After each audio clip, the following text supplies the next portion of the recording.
Hey guys, welcome back to my channel. I'm Eric and I like to read, and today I'm going to be doing my May the Force Read With You Readathon TBR. Now, I know I'm not in my Star Wars getup today, but you get a murder duck sweater.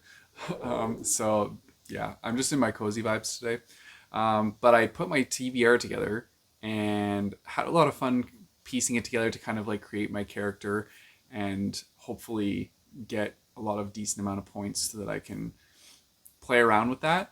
But yeah, I'm going to share with you guys what I'm going to be reading for the May the Force Read With You readathon. If you don't know what that readathon is, I did a whole announcement video, which I will link in this video so you can go check it out. I'll put that in the description down below if you want to get more information about that. And that explains everything about it. But it, like, very short version, it's a Star Wars themed readathon. You don't have to know Star Wars though to do the readathon. And it's kind of like a build your own character based readathon. So it's very fun, and all the prompts are kind of like you can choose which ones you want to do to create your character.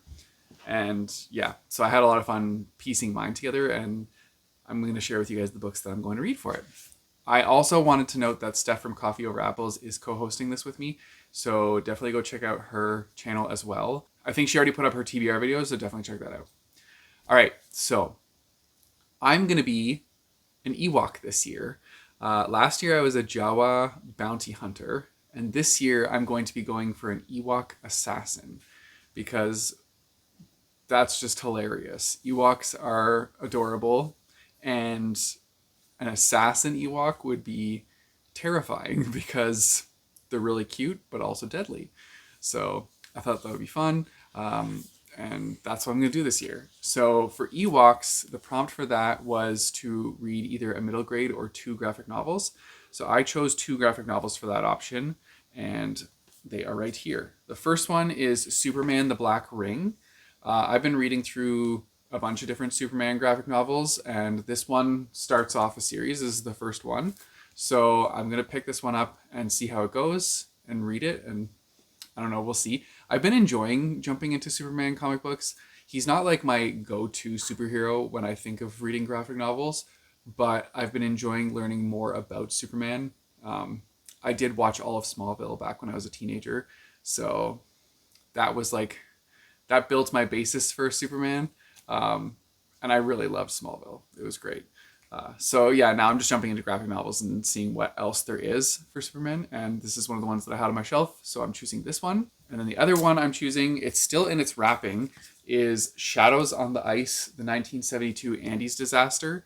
This was sent to me by Black Panel Press, and they also had sent me another one that was based on a father looking for his missing daughter, who had tried to cross the border.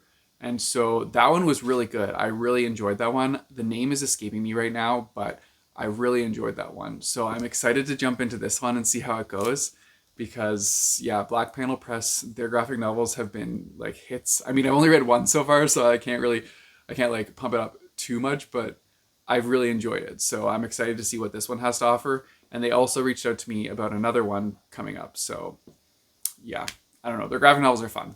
I'll read the back of this one. It says, on a fateful Friday the 13th in October 1972, a plane traveling from Uruguay to Chile carrying a young rugby team crashed in an inaccessible area in the heart of the Andes Mountains. For many weeks, the survivors had to endure intense cold, biting hunger, thirst, and the despair of being completely abandoned. To survive, they eventually resorted to eating the flesh from the frozen bodies of the deceased. In this harrowing and almost inhumane ordeal, they were spared nothing. This true and tragic story marks its 50th anniversary.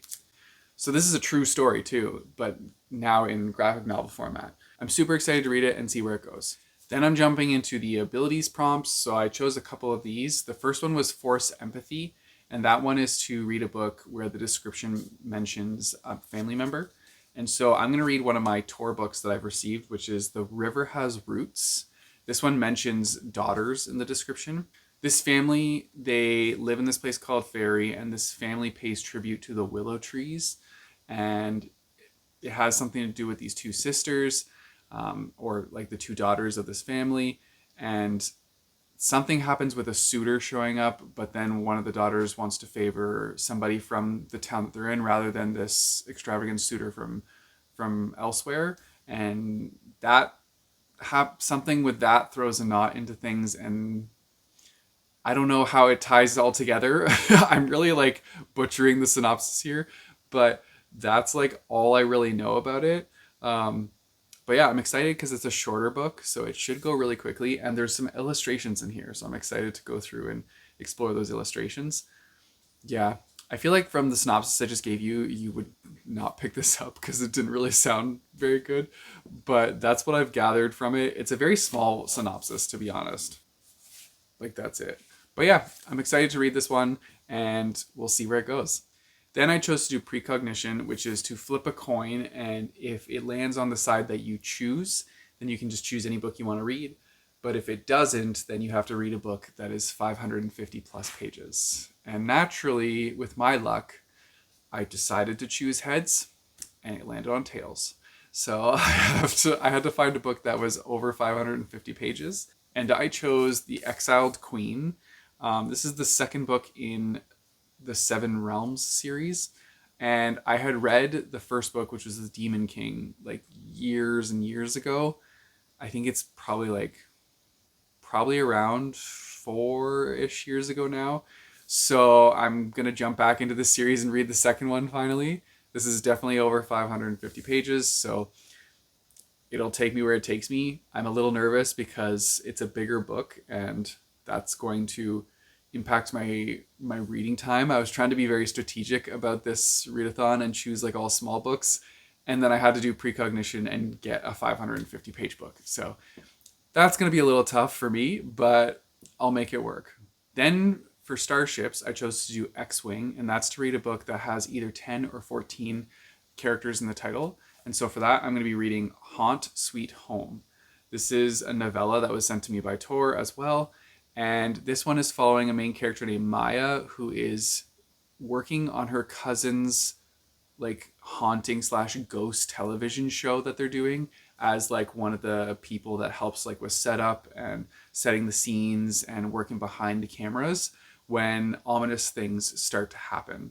That's all I know. That's all I want to know. I'm excited to jump into it. I love creepy books with like creepy vibes like that. So I think this is going to be a lot of fun, and I'm really looking forward to it. I think it's going to be a very fast read because it's already a novella, but that setup alone just like pulls me in because it sounds like a horror movie I would watch. So yeah, I think this one's going to be good. And it works perfectly for the prompt because Haunt Sweet Home is 14 characters exactly. Then of course my Ewok needs a weapon. So I'm going to do Blaster, and that is to choose a book with something that has like an appearance of motion on the cover. So for that, I'm choosing another book that I got by Tor, Murder by Memory. There's like flying books moving around on this cover, and if those don't count, there's like flying pages here. I'm going to give you the synopsis of this one because it sounds really cool. So it says, "Welcome to the Fairweather, Her Majesty's most luxurious interstellar passenger liner. Room and board are included, new bodies are graciously provided upon request, and should you desire a rest between lifetimes, your mind shall be most carefully preserved in the glass in the library, shielded from every danger." And it says, "Near the topmost deck of an interstellar generation ship, Dorothy Gentleman wakes up in a body that isn't hers, just as someone else is found murdered. Dorothy suspects her misfortune is partly the fault of her feckless nephew, Ruthie, or perhaps the sultry yarn store proprietor, and current suspect knows more than she's letting on. As one of the ship's detectives, Dorothy usually delights in unraveling the passengers' schemes. But with someone not only killing bodies, but purposefully deleting minds from the library, she realizes something more sinister is afoot. Someone has found a way to make murder on the Fairweather a very permanent state indeed." Ooh, that sounds so good. And look how like small it is. It's another novella. So yeah, that's super exciting. I'm really looking forward to this. It sounds awesome. So I think this one's gonna be great. And then of course I need a pet. So I'm gonna go with Lothcat, which is to read a book that has like spiritual or like religious, like an aspect to it. And so I'm going to choose Crypt of the Moon Spider, which is another novella. Look how small this is. Another novella, but in this one, they worship like Well, I'll just read you this synopsis because it's very short, and you'll see what I mean.